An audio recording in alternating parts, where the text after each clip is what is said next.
Hello all, this is the Owl, and yep, we're back in Spooky Town today. Oh right, before we start, some folks have complained about the jump scares I've been using in this series, mostly as a callback to some of my older stuff.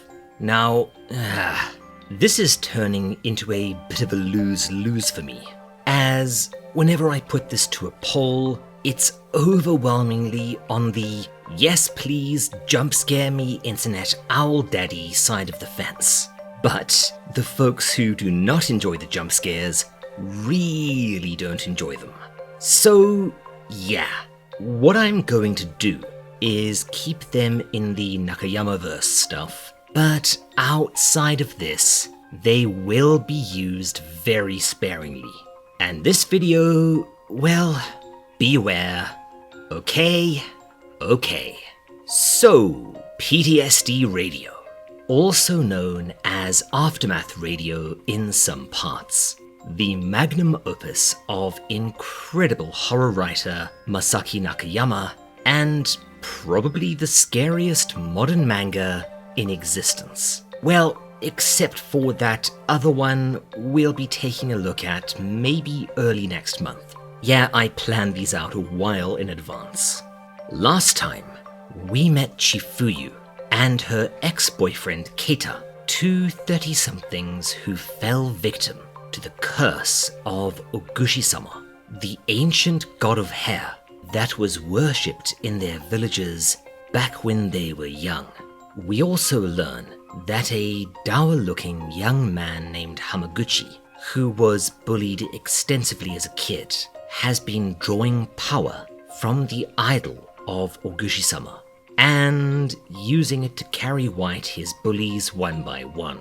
And yeah, as a lot of you pointed out, Ogushi-sama may be the most penis-shaped religious icon you'll ever see outside of Lama Drupka Kinli. Look it up. You'll have a laugh. And yes, this little analysis is naturally going to be a massive oversimplification. This is a dense collection of vignettes, forming a sort of story that's told very cryptically and massively out of order, and is thus bonkers confusing. Don't worry, at the very end, we'll be going back and seeing if we can't piece it all together. As with last time, we're not going to be looking at every single vignette either. Just the really creepy ones, the really interesting ones, all the ones that tie back into the wider narrative. Maybe. I would, once again, strongly recommend you pick up the full thing for yourself. Trust me, you will not regret it. At least until bedtime.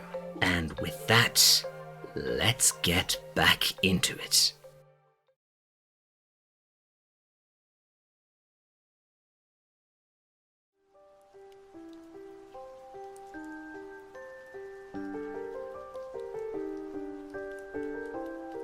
Starting out Volume 4, our first good one involves a middle-aged salaryman working late at the office when he sees something emerge from the AC vent. It approaches him, and we get a pretty spooky build-up to, yeah, that's horrifying. And the phrase, "it smiled at me with lifeless eyes," is just vintage Nakayama. Regardless, there's another hair monster for you.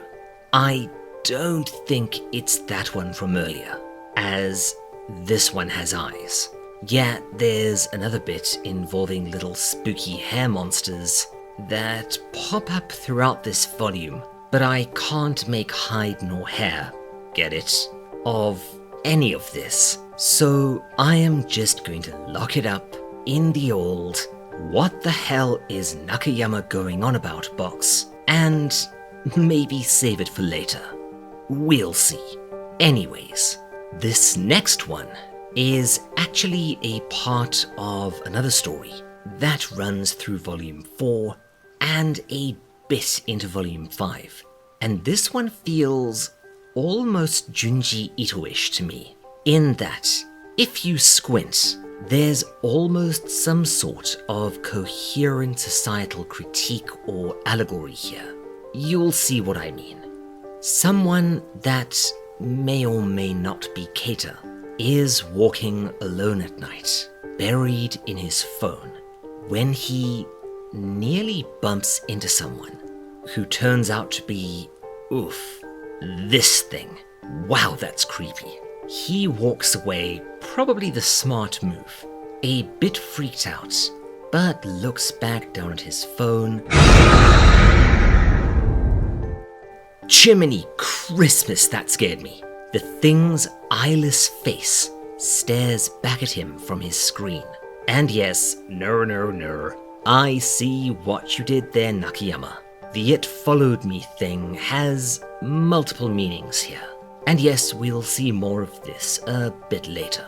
As with the rest of this manga, we get a few other stories sprinkled in amongst these.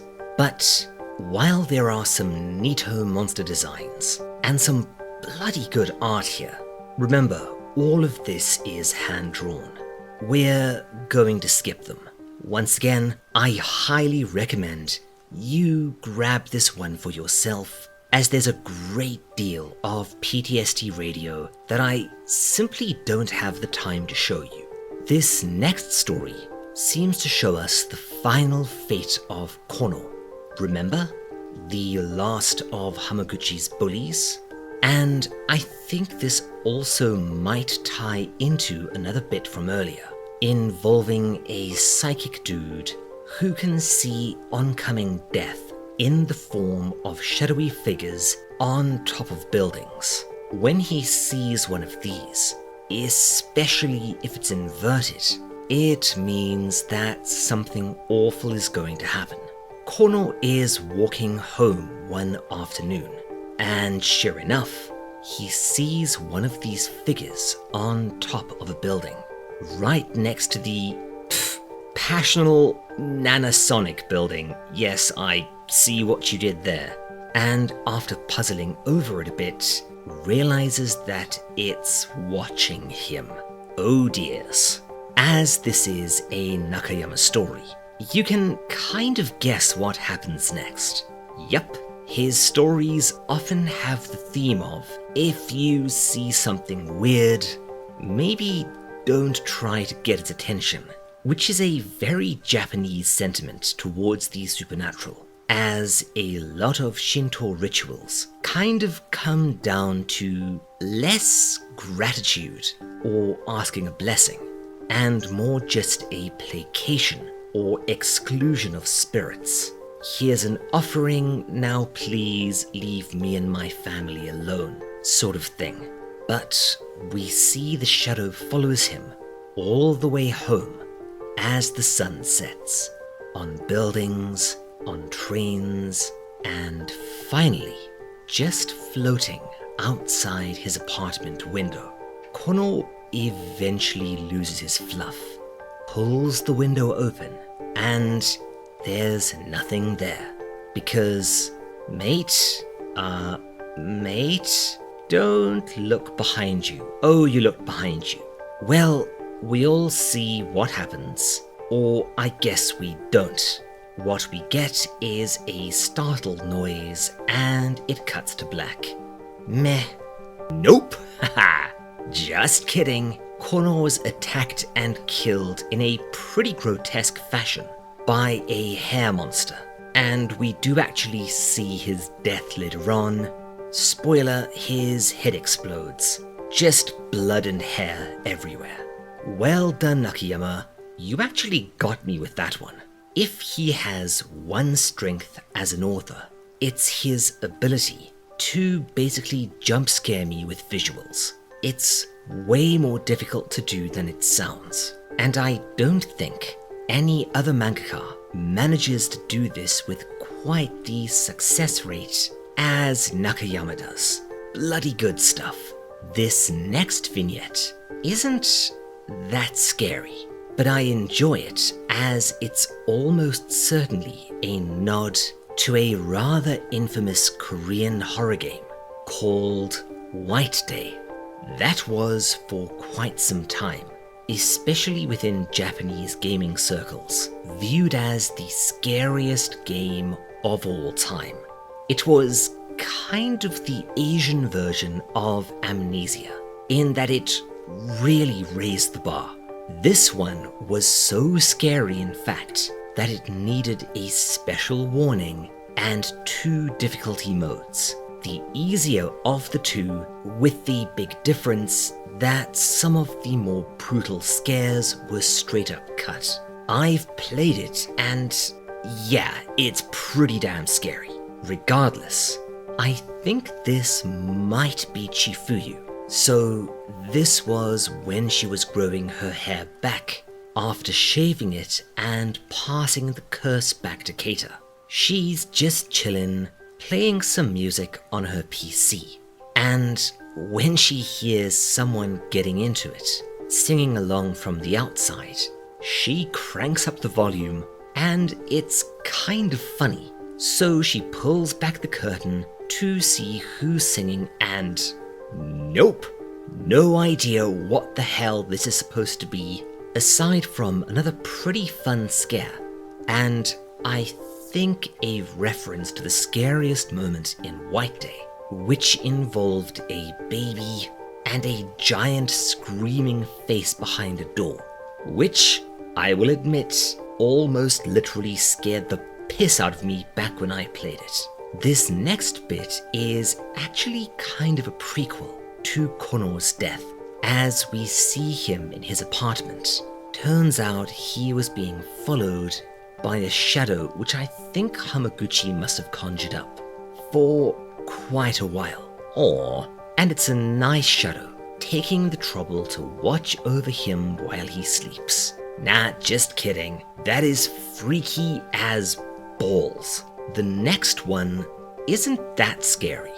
It's more just elaborating on the curse stuff that we've been seeing quite a lot of, and how it, I think, might fit into the greater story.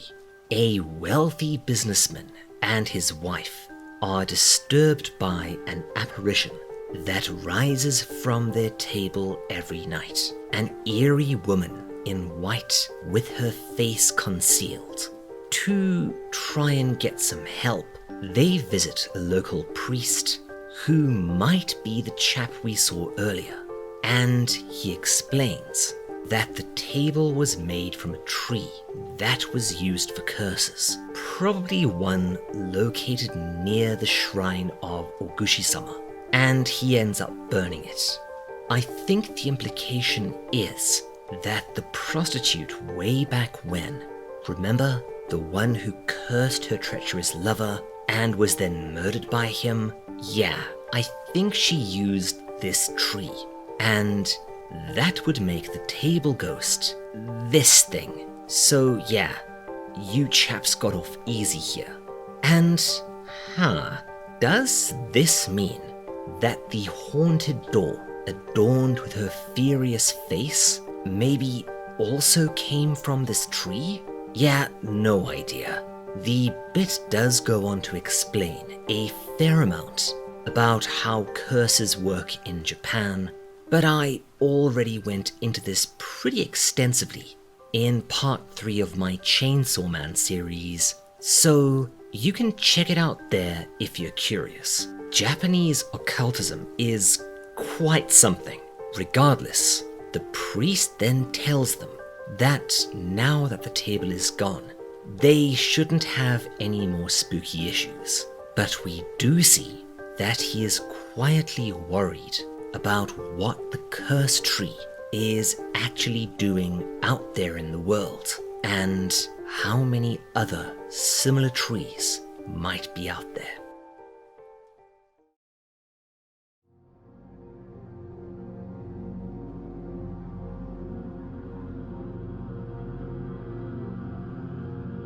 As we close in on the end of Volume 4, we get another little vignette that's a follow-up to the phone one from earlier, we see the aftermath of a car crash.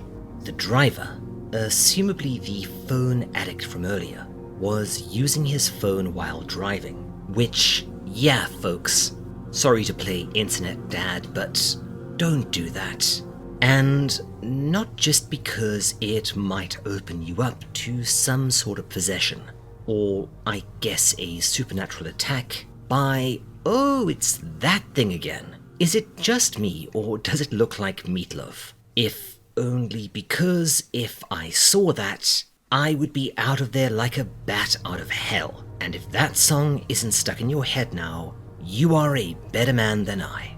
What follows might be one of the biggest pieces of the puzzle yet. And this story takes place way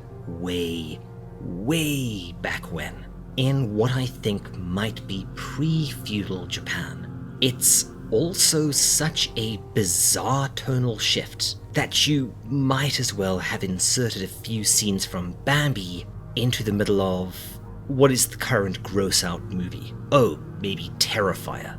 A small village in the mountains played home to a pair of sisters, Kiku and Tsubomi.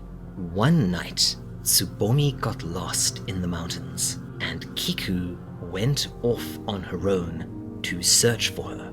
She prayed at a Jizo statue, as I mentioned previously, ancient Shinto guardians of the lost and of children, and sure, lost children, and then she conducts a ritual, except this one has a more wholesome feel to it. So, Oguchi-sama was, once upon a time, a really benevolent deity. Sure enough, Kiku finds her sister, and they both thank Oguchi-sama, who, oh boy, turns out is actually pretty damn powerful. That explains a lot. Wait, no it doesn't, but whatever, still cool. And okay, this next one is bizarre, but I really dig it. A woman finds someone collapsed on the street, and thinking she's a drunk trying to sleep one off, attempts to help her, but it turns out to be, also kind of nope. And on the topic of nope, what happens next is something else entirely. The thing with the weird face follows her home, starts phasing through her door, but gets stuck, and then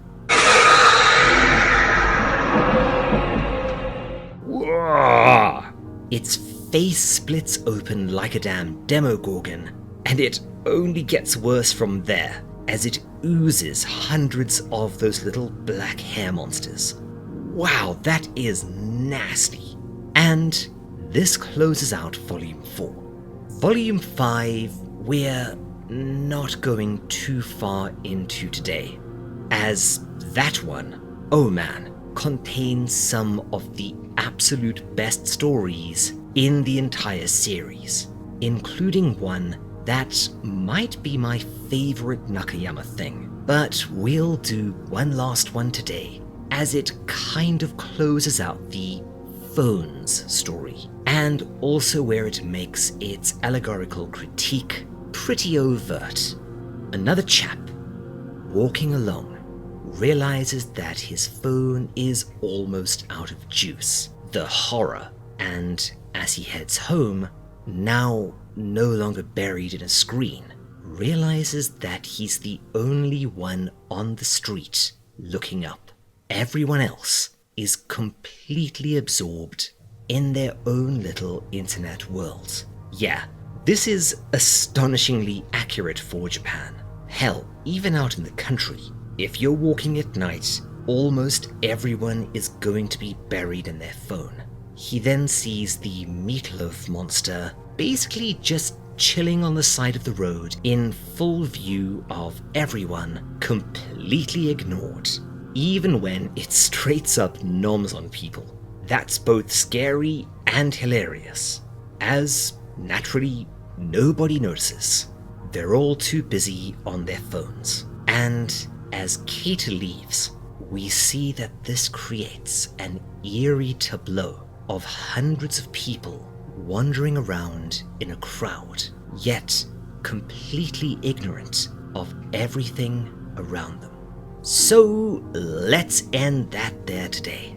Next time, we'll do the last 2 volumes, finishing out the primary manga, and the final maybe 1, maybe 2 videos will be me explaining the creepypasta side of this, and also trying to put the whole story together from what we got before Nakayama and his team abandoned this. Until then, before we finish for the day, as always, I want to say a massive thanks to my fantastic patrons: Astrixic Gaming, Cheerful Satanist, Starwin Marwin, High Lord J, Jacob Ramsey, Crazy, James Makes Jam, Wargle, Cal Core, Lance Goebel, Paul Norberger, Piece of Yeast, Rafferty, Erin Arnold, The Hedgehog Gamer,